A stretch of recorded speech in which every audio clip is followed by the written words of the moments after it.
Today's movie news headlines includes Eternals gets a teaser trailer, sort of, with a bunch of Marvel's release date schedule. We get some title announcements with Black Panther 2 and Captain Marvel 2.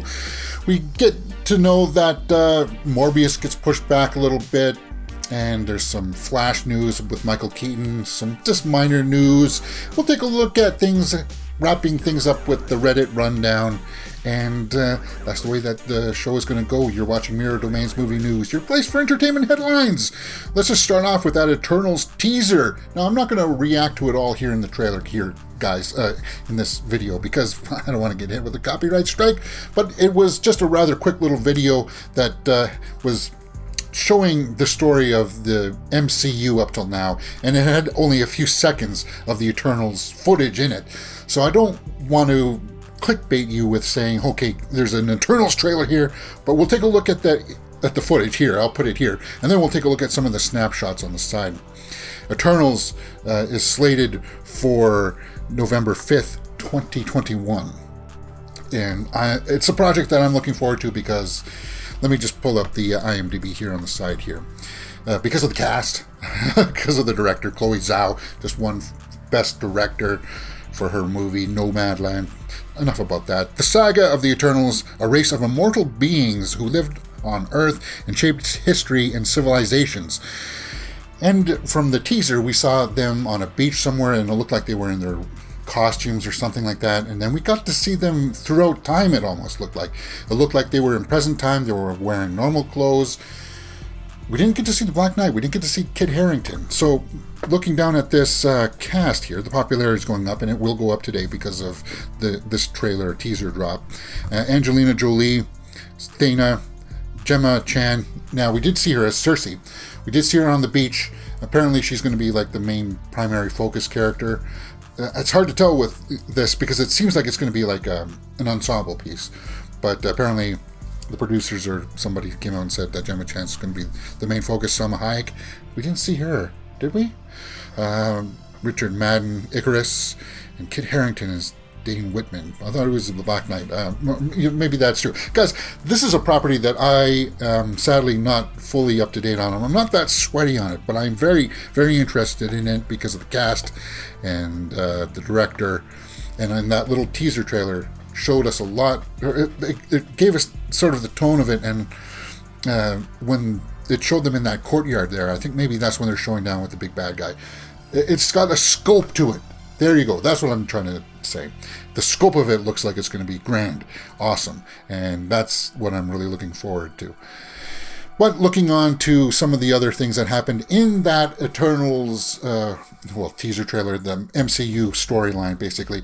It just walked us through the history of Phase 1, 2, and 3. It didn't show too much of Iron Man stuff, but it was really leaning towards the cosmic side, and it had Stan Lee talking in the beginning. Guys, go watch my reaction. I'll leave a link to it up in the cards, because it was it was beautiful. It was really beautiful. But it gave us a whole bunch of new release dates. Let me just pull up the schedule. We'll walk through this quickly. Black Widow, Shang-Chi, Eternals, Spider-Man, No Way From Home, Doctor Strange and the Multiverse of Madness, Thor Love and Thunder. Black Panther 2 is now called Black Panther Wakanda Forever. And that one, I feel like that one's going to be one that's going to resonate with a whole bunch of people. They say they want to pay tribute to Chadwick Boseman in this one. So by saying Wakanda Forever, it's really going to pull at the heartstrings for a lot of people, especially since I heard that they're not going to recast the role of T'Challa. They're just going to maybe pass on the mantle. We'll see how this is going to work. We'll see how it's going to work. But it's slated for July 8th, 2022, and they haven't, from what I understand, they haven't started shooting on it yet. So we'll have to wait and see. I'll keep my eye on it for sure. It may get pushed around. We'll see. Now, Captain Marvel 2 is slated for November 11th, 2022, and it's now called The Marvels. And it's being helmed by the guy who did the new Candyman movie. I don't know. And we haven't seen that one yet, so I can't tell you what's going on with that. Did you like the first Captain Marvel? Obviously, this one will have Monica Rambeau from WandaVision, so I think that's kind of cool. Ant-Man and the Wasp 3, or Ant-Man and the Wasp Quantumania 2023, February 17th. Okay. Yeah, I think that one should wrap that up, though. Ant-Man is one of those ones where it doesn't need to continue on and on and on, because I don't know. The second one was sort of on the downward trajectory at the box office for some people. I don't know, I still like Ant-Man and the Wasp, but it's not as up there and up front as, say, Thor, Guardians of the Galaxy, even Guardians of the Galaxy 3. James Gunn's coming back to direct this one May 5th, 2023. I feel like some of these, though, do need to somehow wrap up what their core ideas are, because it's not like Thor, where it's just you're just continuing on with this story.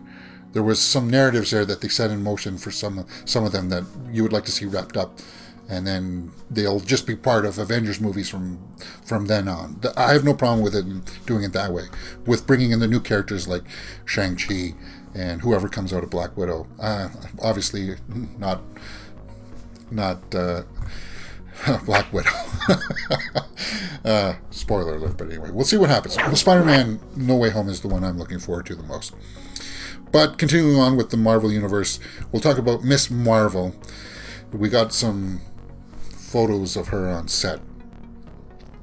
Miss Marvel set photos show first look at Iman Vellani. Now, it looks like it's pronounced Iman Vellani in her costume. Let's just see what YouTube says here about how to pronounce this. Iman Vellani. Iman Vellani. See, but I've seen people refer to it as Iman. E, not I. But it's spelled I because of just the background of the language from which it was supposed to be from. I don't know. Anyway, who cares about the pronunciation of the name? You do, obviously, not me. No, James, you can't say that. Anyway, let's continue on with this. Let's just take a look at some of the set photos. They're not very good, guys. They're like paparazzi photos. So I'll put that up here on the side. Iman Vellani, what do you think about this costume? Does it work for you? It looks, well, she's a teenager, so it's not supposed to be like tight-fitting or anything like that. And okay, all right. Do you know about this character? Is this something that gets you hyped? There are some other ones on Just Jared.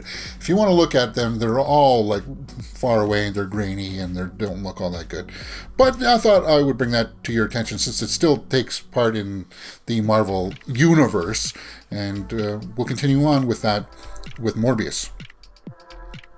Morbius is being pushed back its release date. Just minorly, though. Morbius release date, Jared Leto-led film, gets slightly pushed back. I was reading this, it gets pushed back 1 week. So, basically what they were trying to say is that because of the pandemic, they had to switch around a whole bunch of stuff. Now, that's not a big deal. Initially, it was set to come out January 21st, 2022. Now it's scheduled for January 28th, 2022. These kinds of release dates shouldn't become much of a surprise, and I don't think it is. Guys, the film is done. It's in the can. It's sitting there on the shelf, waiting for us to watch it. Same with Venom 2. And once they get these release dates nailed down for the Sony side of the MCU kind of stuff, then, I think we'll get these trailers and then marketing will ramp up again, and then we'll get into this kind of stuff again. But Morbius, this one I'm going to be looking forward to. What about you? The Flash has some interesting news. You know that Michael Keaton had officially signed back on to play Batman in this movie, The Flash, which is a continuation of the Snyderverse, sort of. We don't know just yet. The Flash set photos show Batman 1989's Wayne Manor. Really? So they went back to this place. It's just on somebody's Twitter page showing this castle in Lincolnshire. Basically, guys, here's the original photo of Michael Keaton and Wayne standing in front of the place, and now we get to see it in these photos. I will try to pull up a bigger version of that here on the side. Hey guys, it's a big house, it's a big manor, it's a big estate. Okay, I like that little nod. The Flash is being brought to us by Andy Muschietti, the guy responsible for those It movies. He's a very good director, guys. Very good director. Flash, quick little news, what do you think? And let's round things up today by looking at the Reddit Roundup, just on the Reddit's movie news page. See if anything jumps out at us, anything that we might have missed. Box office week. Now, I didn't want to start in with the box office stuff just yet because there hasn't been enough movies in the theater stream just yet to note anything noteworthy. But the only thing here is that Mortal Kombat dropped down from first place to second place, being bested by Demon Slayer. And it's an anime movie, Demon Slayer. But it was only by a couple, 200,000. Because Demon Slayer had 6.4 and then Mortal Kombat had 6.2. Okay, so it dropped a little bit. Don't let people sell you that it's starting to tank, because it didn't drop that much. Oh, and here's that celebration of the movies that we watched. Yeah, that's bringing us around full circle. I like that a lot. Anything else? Anything else that jumps out at us? As Fast and Furious turns 20. Really? Fast and Furious is 20 years old. Jamie Foxx's character in Law-Abiding Citizen is one of the most unlikable protagonists. Somebody wrote an essay on that. Did you like Law-Abiding Citizen? I can't remember too much about that one, other than it was Clive Owen in it, right? And he's in prison, and he's trying to play this mind game with Jamie Foxx. I might have to revisit that one, if you're going to say that he was unlikable. May 2 is somebody's birthday. I'm sorry. Okay, movie dubbing sucks. The Terminator is a perfect movie. Okay, so it's just a bunch of essays. Nothing is really superly trending here on Twitter today, or on Reddit, so there was something that I wanted to talk about. Scott Pilgrim, no. Oh, Olympia Dukakis. No, she's not a big actress that a bunch of people will know, and that's kind of a bummer. She passed on at 89. She was in Moonstruck, and she was in Steel Magnolias, probably one of my favorite performances, because it was an ensemble cast. Olympia Dukakis, 89 years old, rest in peace. Do I really want to end the show on that? There was, oh yeah, right, the Sasquatch story on Hulu. Variety has a quick article up on Sasquatch. It's a TV series or movie or something going on here. I always liked Sasquatch movies. In an alternate life, I was a Sasquatch hunter. So let's just take a look at what this Bigfoot story is all about. From its title, it sounds like a Bigfoot story. At the end of the start, and at the start, it looks like that way too. It's a 3-part documentary series recounting the time he visited a cannabis farm. Okay, guys, what the heck is going on here? So you were smoking something, and then. Guys, you thought you saw a big hairy beast in the woods. At least that's what I think, right? If you go on to read this article, it's not what you think it's about. They had a quote in here. Okay, yeah. This story about a journalist delving into darkness becomes at least somewhat about the conditions under which it was made, and the beliefs and fears that spur Holthouse on. Now, Holthouse is the obviously main character. He brings to bear his own understanding of monstrosity. By the end, Sasquatch is about a furry mountain beast only in title. So it's not about a Sasquatch. What? Why would you even call it that then? Basically it has to do with this guy's mental trauma. He's a gonzo journalist. That better not be what I think it means, guys. Sasquatch! Did you watch it? I think that's the way we'll round things up today, with some audacity. But I want to go back and watch that Eternals trailer again because, or at least the teaser, I like the build-up and that Stanley stuff. The narration at the beginning was beautiful. What did you think? That's the way it's been today in the realm of movie news. Let me know what you thought about some of these stories in the comments below. And let's continue on.